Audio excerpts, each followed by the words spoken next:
Welcome back dear student, स्वागत है आपका इस चैनल पे।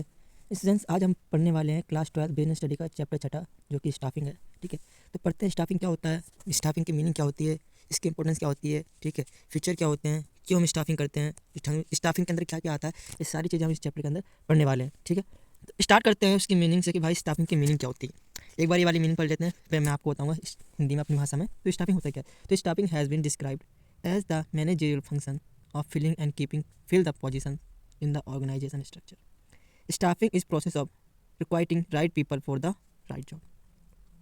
तो बेसिकली स्टाफिंग का मीनिंग होता है कि भाई जो मैनेज के अंदर जो लोग होते हैं, आने वाले लोग होते हैं या लोग हैं, उन लोगों को उनके अकॉर्डिंग जॉब देकर उनको उस जॉब पे रखना। मतलब कहना ये चाह रहा है कि भाई राइट पीपल को राइट जॉब पे रखना। ठीक है, क्या चीज़ है, राइट पीपल को राइट जॉब पे रखना ही स्टाफिंग कहलाता है। जो जिसके काबिल हो उसको वो देना ही स्टाफिंग कहलाता है। ठीक है, बेसिकली अब बात करते हैं इसके इंपॉर्टेंस। भाई इंपॉर्टेंस क्या क्या हो सकते हैं, इसके इंपॉर्टेंस क्या क्या होते हैं स्टाफिंग के। तो पहले इसका जो इंपॉर्टेंस होता है वो होता है डिस्कवरिंग कॉम्पिटेंट पर्सनल। ठीक है, proper staffing helps in discovering and obtaining competent personal for various job. जब हम स्टाफिंग करते हैं तो स्टाफिंग के दौरान हम डिस्कवर करते हैं एक ऐसे स्टाफ की या ऐसे एम्प्लॉयज़ की जो कि कॉम्पिटेंट हो हर चीज़ के लिए। ठीक है, हर चीज़ के लिए, हर जॉब्स के लिए वो अवेलेबल हो। ठीक है, ये चाहते हैं। उसके बाद आता है high performance. Proper staffing ensure high performance by putting right person on the right job.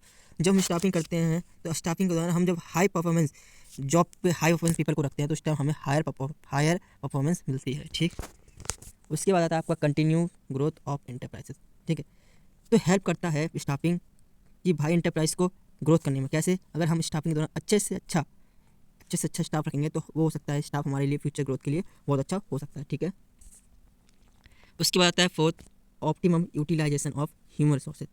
तो ड्यूरिंग द स्टाफिंग हम ऐसे ह्यूमन रिसोर्स को रखते हैं जिससे हमारा जो यूटिलाइजेशन हो सके ह्यूमन रिसोर्स, ताकि हमारी जो कॉस्ट है वो कम हो सके। ठीक है, और हमारी जो यूटिलिटी है, हमारी परफॉर्मेंस है वो बढ़ सके। ठीक है, उसके बाद आता है आपका हायर जॉब सेटिस्फैक्शन। स्टाफिंग के दौरान जब ना हम जिस जो बंदा या जो एम्प्लॉय जिस काम के लिए हम रखते हैं ना, उस बंदे को उसके अकॉर्डिंग उसको काम देते हैं तो बंदा हमेशा खुश रहता है।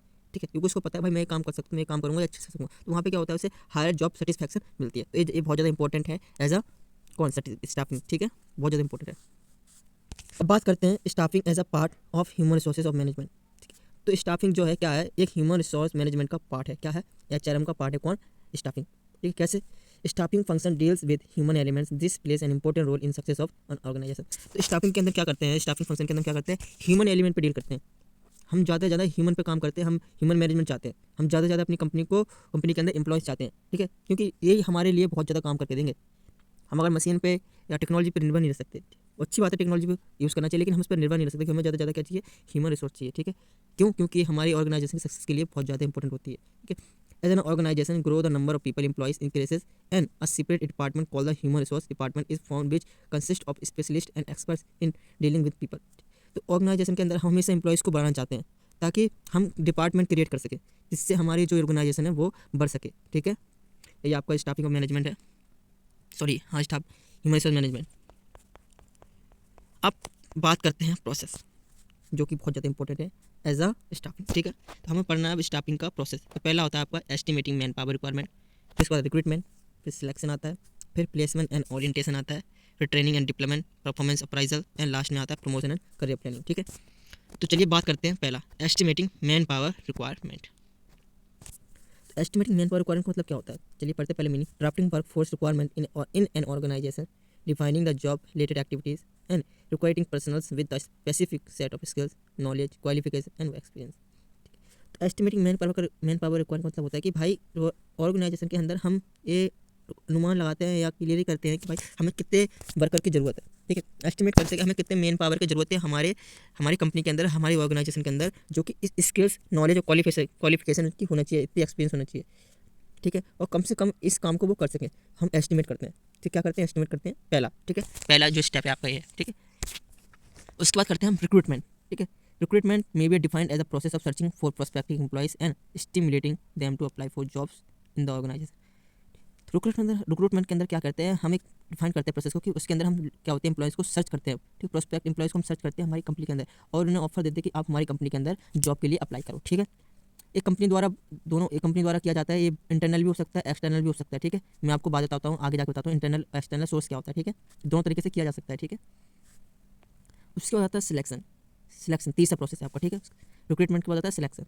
It is the process of choosing and appointing the right candidate for right job in an organization by conducting various exam, tests and interviews. It ensures that the organization gets the best candidate.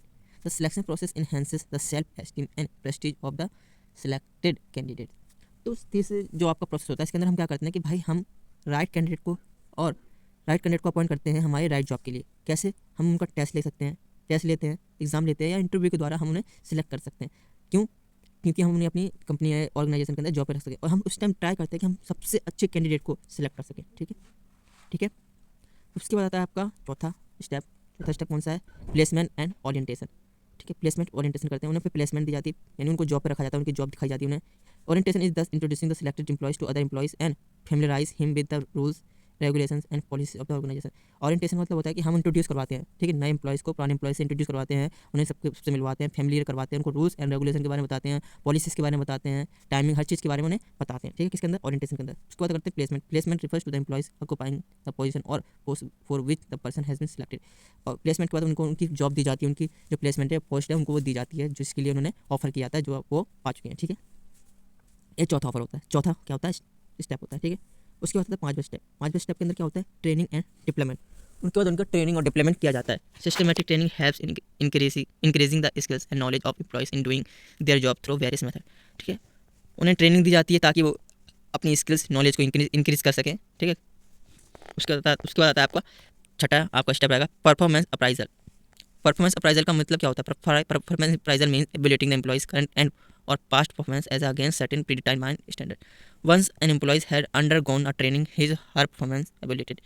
It is concerned with continuous evaluation of the performance of employees in an organization.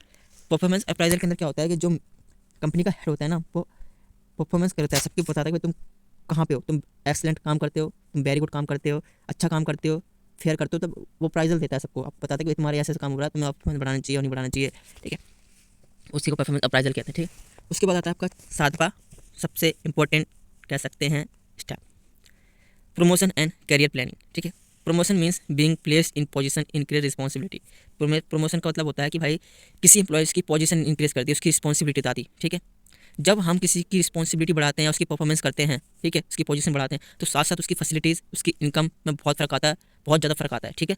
उससे क्या हो सकता है? उसकी career planning अच्छी हो सकती है। उसको अच्छे से जब बंदे को जब हम प्रमोट करेंगे, ठीक है, प्रमोशन देंगे, तो बंदा खुश रहेगा कि भाई हम प्रमोशन मिल गया, उसकी सैलरी बढ़ेगी, उसको रिस्पॉन्सिबिलिटी बढ़ जाएंगे, ठीक है, उसकी फैसिलिटीज़ बढ़ जाएंगी, ठीक है। ये सब बढ़ने से बंदा खुश होता है, उसकी करियर प्लानिंग बनती है इसके अंदर, ठीक है। उसके बाद आता है लास्ट, ठीक है, compensation refers to all forms of payment made by an enterprises to their employees, example salaries, incentives, commission etcetera. Compensation मतलब होता है कि भाई कंपनी द्वारा अपने एम्प्लॉयज़ को जो सैलरी दी जाती है, इंसेंटिव दिया जाता है, कमीशन दिया जाता है, ताकि वे मोटिवेट रहे, उसे कंपनसेशन कहते हैं, ठीक है। ये आपका स्टेप कंप्लीट कर दिया मैंने, ठीक है। 8 स्टेप थे इसके। अब मैंने आपको बताया था रिक्रूटमेंट के बारे में, आपको बताऊंगा, तो भाई आप पढ़ते हैं रिक्रूटमेंट, ठीक है। इसके 2 सोर्स होते हैं, इंटरनल और एक्सटर्नल सोर्स होते हैं, ठीक है। आप पढ़ते हैं रिक्रूटमेंट के बारे में। तो रिक्रूट क्या होता है? रिक्रूटमेंट आपको बताया, रिक्रूटमेंट मतलब होता है कि भाई एक प्रोसेस है जिसके अंदर हम सर्च करते हैं एम्प्लॉयज़ को, उन्हें कहते हैं कि भाई आप हमारी कंपनी में जॉब के लिए फॉर्म डालो या ऑफर करो, ठीक है, उसे कहते हैं रिक्रूटमेंट। और ये 2 तरीके से हो सकते हैं, ठीक है। एक इंटरनल हो सकता है और एक एक्सटर्नल हो सकता है। इंटरनल क्या होता है? इंटरनल का टाइप्स क्या हो सकता है? इसमें हो सकते हैं भाई ट्रांसफ़र, जब हम कंपनी के अंदर ट्रांसफ़र कर दें किसी की जॉब, ठीक है, उसकी जो बंदा जो पहले से जिस जॉब पे है उसको ट्रांसफ़र कर दे दूसरी पोजीशन पे, और दूसरे बंदे को कर दे दूसरी पोजीशन, उस पोजीशन जो पहले था, तो उसे ट्रांसफ़र कर सकते हैं, ठीक है। उसके बाद प्रमोशन हो सकता है। प्रमोशन का मतलब है कि भाई जो बंदा एम्प्लॉयज़ है उसकी पोजीशन को बढ़ा दिया जाए, उसकी रिस्पॉन्सिबिलिटी को, उसको मतलब मैनेज, वो वाइस प्रिंसिपल था उसको प्रिंसिपल बना दे, और जो पीटीआई था उसको वाइस प्रिंसिपल बना दे, तो वो प्रमोशन हो जाता है, ठीक है। इसकी एडवांटेजेस क्या हो सकते हैं? एम्प्लॉयज़ मोटिवेट हो सकते हैं, ठीक है।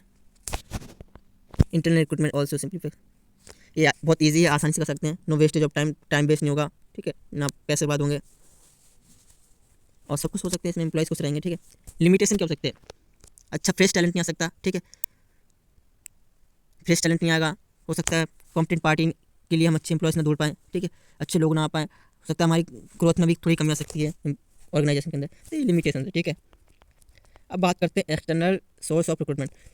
मैं आपको बता दूं, ये बहुत ज़्यादा पूछा जाता है आपके एग्जाम के अंदर कि भाई रिक्रूटमेंट के एक्सटर्नल सोर्स कौन कौन से हो सकते हैं। या किसी एक पार्टिकुलर के बारे में पूछ सकता है या सारे पूछ सकता है। तो आपको कुछ याद करके ना जाए पर इस चीज़ में आपको एक्सटर्नल और इंटरनल सोर्स पे आपको जरूर काम करके जाना है। जरूर आपको पढ़ के जाने के बाद जरूर इस वीडियो को देख लेना, एक्सटर्नल और इंटरनल सोर्स कौन कौन से हो सकते हैं, ठीक है। ये जरूर करके जाना, चाहे कुछ हो जाए, चाहे कुछ करके जाना या नहीं जाना इस चैप्टर के अंदर, लेकिन ये जरूर करके जाना, ठीक। तो कौन कौन सकते हैं एक्सटर्नल सोर्स कौन कौन से सकते हैं। पहला हो सकता है डायरेक्ट रिक्रूटमेंट। डायरेक्ट रिक्रूटमेंट मतलब क्या हो सकता है कि भाई एक नोटिस चिपका दिया नोटिस बोर्ड पे या बाहर गेट पे कंपनी के या कोई ऑफिस उसके गेट पे एक नोटिस चिपका दिया कि भाई आई नीड एम्प्लॉय, या यहाँ पे कह सकते हैं यहाँ पे जॉब खाली है। ऐसा आपने देखा होगा, कई जगह पे देखा होगा कि पोस्टर चिपका देते हैं गेट पे, वहाँ लिखा देते हैं कि भाई हमें जॉब लोगों की आवश्यकता है, हमें यहाँ पे किसी काम वाले की आवश्यकता है, ठीक है, एम्प्लॉय की आवश्यकता है, ये लिख देते हैं। तो उससे क्या कहते हैं डायरेक्ट रिक्रूटमेंट, ठीक है।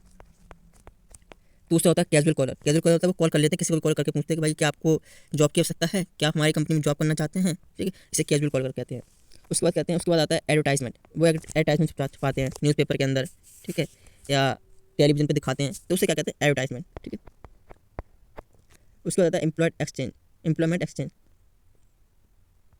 वहाँ पे क्या कर सकते हैं, हम एम्प्लॉय को एक्सचेंज कर सकते हैं, हम सरकार से अच्छे स्किल ऑपरेटर जॉब के लिए मांग सकते हैं लोगों को, ठीक है, रिक्रूटमेंट कर सकते हैं, गुड सोर्स ऑफ रिक्रूटमेंट मांग सकते हैं और by the government. Placement agencies and management consultant.